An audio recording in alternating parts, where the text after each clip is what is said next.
Alrighty, let's do this. Hello! If you are seeing this video, it's meaning that you've either just found it at random. I sent the video to you, which is going to be some people that I know, or I don't know, the YouTube algorithm just decided to toss it your way. We are going to be going some stuff about a new mod that I am making called Quality of Minecraft. Quality of Minecraft is just basically, well, it's a quality of life mod, but it adds its own unique stuff. And that's what we'll be going over in this video. But first, we have to get to how it will be developed and what is the cycle of it. This is sort of a pre-devlog to the one that will be attached to the video. So yeah, let's go over it. So this mod will consist of this mod will consist of 5 betas before its release. One beta is made out of 5 well, 5 alphas, and then each alpha has to at least have 5 whole features. That's basically the premise. So, yeah. But then we get to this point, which is that the mod in total will have at least 125 features on release. And then we have oh yeah, basically I am introducing some code that is going to rework some stuff. So I have a rework for the enchantment system, for the potion system. That is my plan. But that I won't be working on that. You won't get any sneak peeks if you go to the Discord until well, until we reach beta 4. So how is it going to work? Beta 1 is basically quality of life. You will see that in devlogs, and then it will be consisted of beta 1 and then the alpha. That is how the video will be laid out. And it's just basically to show you what's going on, how do you feel about it, give me feedback and stuff on the video.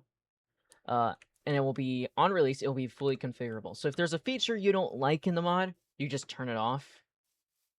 If it's like, oh, one of the features is called the Molten Enchant, and it's basically a smelting enchant that you can put on your pickaxe and axe.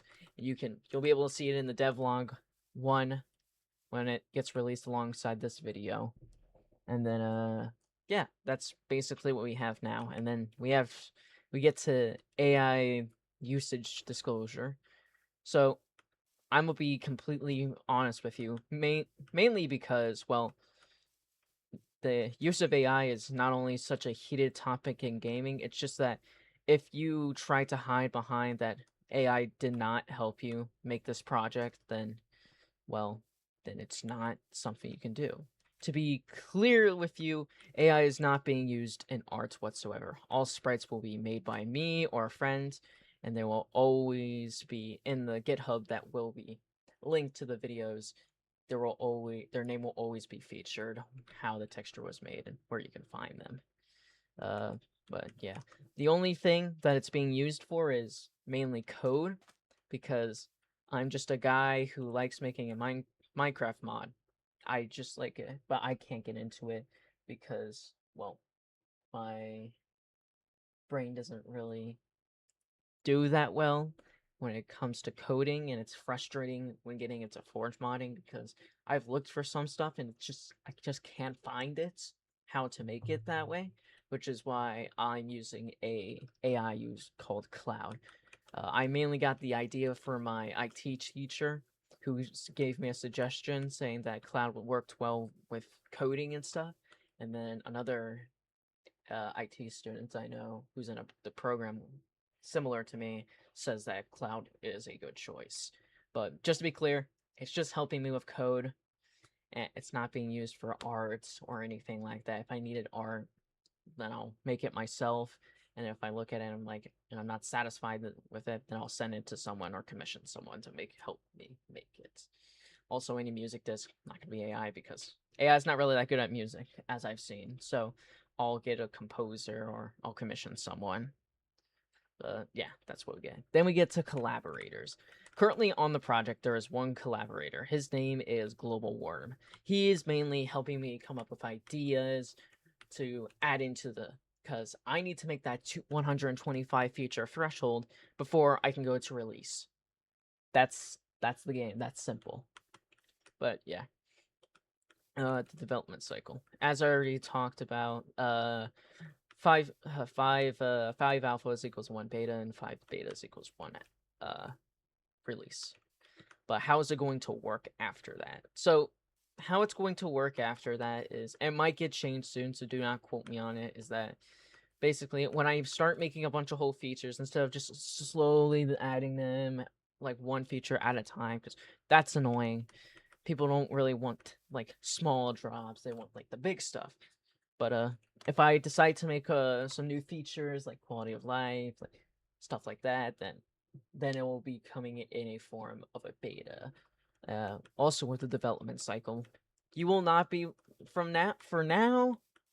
What I have it too is that this was a suggestion by Global not to give out betas for people to play until I make release candidates. Release candidates are basically how it goes off Minecraft system. So, example, quality of Minecraft will be using the same system Minecraft uses. Like it'll be 1.0, then 1.01, 1.02, 1.3, 1.4, etc., etc. That's how it's going to go. But yeah. Y'all won't, and basically the release candidates aren't like the finished product. These release candidates are for you to go out and then tell me, hey, this is a little bit overpowered, or this maybe you can balance it this way, or basically just a bunch of feedback from you guys who decide to play them on, see what's going on, and then see what you can do with it. Oh yeah, about the reworks in config. Basically, how the config is going to be structured is that reworks will always be at the top. So that way, if you don't like a rework that's in the mod, you could just turn it off and it switches back to it. So yeah, so yeah, you'll see more as development goes on. Now, if you don't like that the project uses AI to help me code it, then that's understandable. I'm not gonna be mad at you if you don't want to interact with the project because AI did help. That's your own choice. It is what it is. But to me, AI is just, whether we like it or not, AI is the future. People are going to keep using AI. AI is going to keep growing. It's just that's it. And I don't like that AI is in art or story writing as much as anyone else. It's completely wrong. But, you know, if you're using AI in your project, it is your responsibility to disclose to the people who are going to play your mod that, hey, AI was used to help make this project. And that's how it should just always be. But yeah, that's all I have to discuss for now. This entire area right here will be seen in the devlog, which will be released alongside this video, and this video will always be linked to this. And then as soon as I start making more and more projects, I am hoping that instead of going to AI to help me if I can't figure out something, then I can look back on my other projects and then just code it from there. So yeah, that's really all I have to say. So yeah. Have a good day, I guess.